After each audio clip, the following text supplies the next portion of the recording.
Hey everyone, welcome back to my channel. आज हम बात करेंगे the knight of the comet season 2 के एपिसोड 7 के बारे में। तो चलिए शुरू करते हैं। एपिसोड की शुरुआत में डाइविंग गार्ड्स लिन को पानी के बाहर निकाल लेते हैं। बाइशाओशिन लिन को सीपीआर देने की कोशिश करती है क्योंकि लिन सांस नहीं ले रहा था। इसी बीच लिन सपना देखता है कि उसके माँ और पापा की डेथ की खबर आई है और ये सुन के उसके दादाजी की तबीयत खराब हो जाती है। इतना देखने के बाद लिन को थोड़ा होश आता है, तभी वो स्कार वाला आदमी लिन को शॉक देके बेहोश कर देता है। लिन हॉस्पिटल में अचानक से उठता है। बाइशाओशिन लिन को डरा देखकर बोलती है, कहीं मैं तुम्हारे सपने में फिर से व्हाइट डेमन तो नहीं बन गई। ये बात सुन के लिन बोलता है, वैसे तुम्हें कैसे पता? बाइशाओशिन बोलती है कि मुझे छंजा ने बताया। लिन मन में सोचने लगता है कि अब से इस छंजा को मैं कुछ नहीं बताऊंगा। ये हर चीज बाइशाओशिन को बता देता है। लिन बाइशाओशिन को डॉक्टर को बुलाने के लिए बोलता है।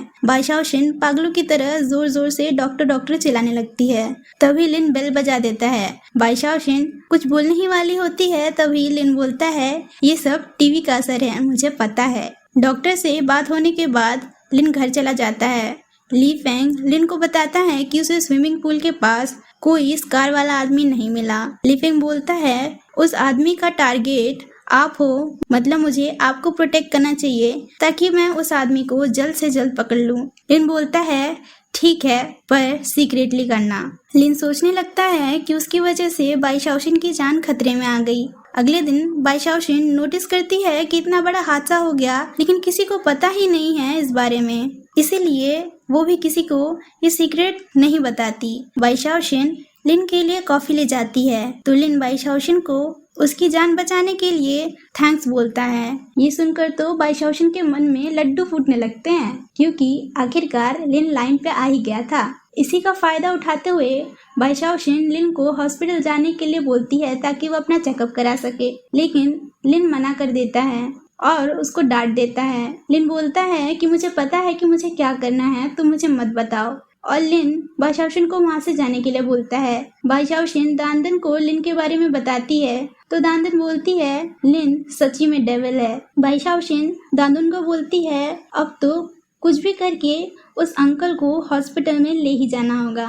अगले दिन जब लिन और छंजर बिजनेस की बात कर रहे होते हैं, तभी किसी का कॉल आता है। वो आदमी लिन को बताता है कि बाइशाओशिन का एक्सीडेंट हो गया है। ये बात सुन के तो लिन दौड़ा दौड़ा हॉस्पिटल पहुंचता है, लेकिन जब वो बाइशाओशिन का चोट देखता है तो उसका तो मुंह ही बन जाता है, क्योंकि वो बहुत छोटा सा चोट होता है।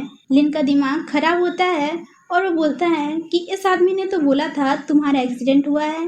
बाइशाओशिन बोलती है, हाँ, मैं बाईसाइकिल से टकरा गई थी, देखो मुझे चोट भी लगी है।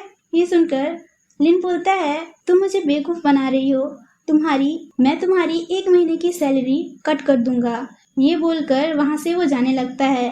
तभी बाइशाओशिन लिन का पैर पकड़ लेती है और बोलने लगती है, पापा प्लीज आप चेकअप करा लो, प्लीज पापा। हमारे लिए ये ड्रामा देखकर हॉस्पिटल के सभी लोग लिन की तरफ देखने लगते हैं। लिन को एम्बेरस होकर चेकअप कराना ही पड़ता है और इसी के साथ हमारे बाइशाओशिन का प्लान सक्सेसफुल हो जाता है।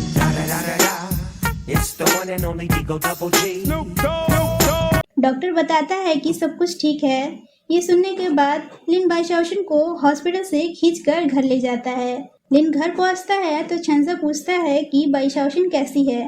लिन बोलता है, ठीक है। फिर छंजा पूछता है, और तुम?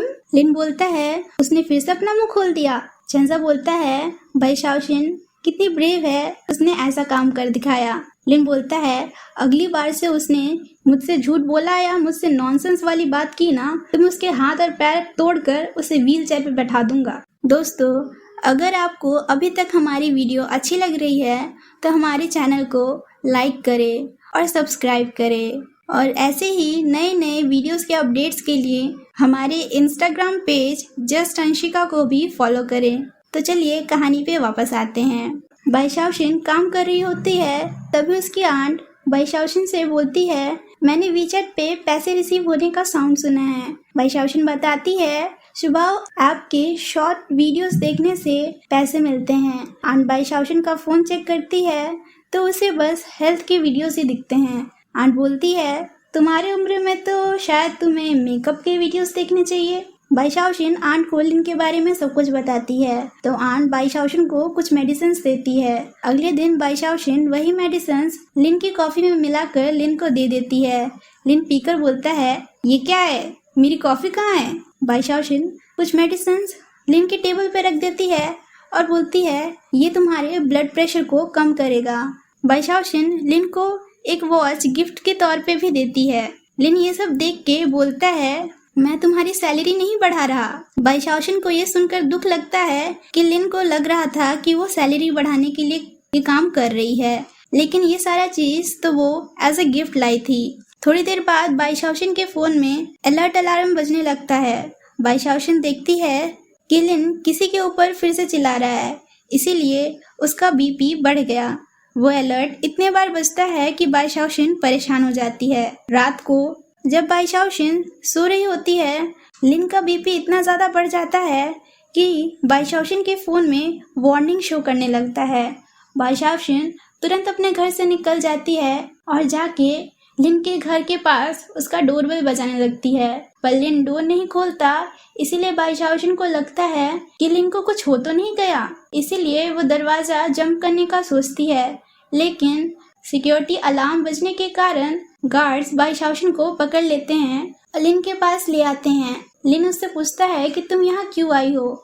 बाई शाओशिन वार्निंग बेल के बारे में बताती है। लिन बोलता है कि बहुत रात हो गई है, इसीलिए तुम मेरे घर पे ही रुक जाओ, पर बाई शाओशिन मना करके वहाँ से जाने लगती है। उसे लिन रोकने की कोशिश करता है, पर बाई शाओशिन की वजह से लिन को चोट लग जाता है। कहीं इसको फिर से गुस्सा ना आ जाए, इसीलिए वो वहीं रहने के लिए हाँ कर देती है। रात को बाई शाओशिन को नींद नहीं आ रही होती है, इसलिए वो वॉशरूम में चली जाती है। बाई शाओशिन को बाथटब से कुछ आवाज़ आता है और इसी के साथ हमारा एपिसोड 7 खत्म होता है।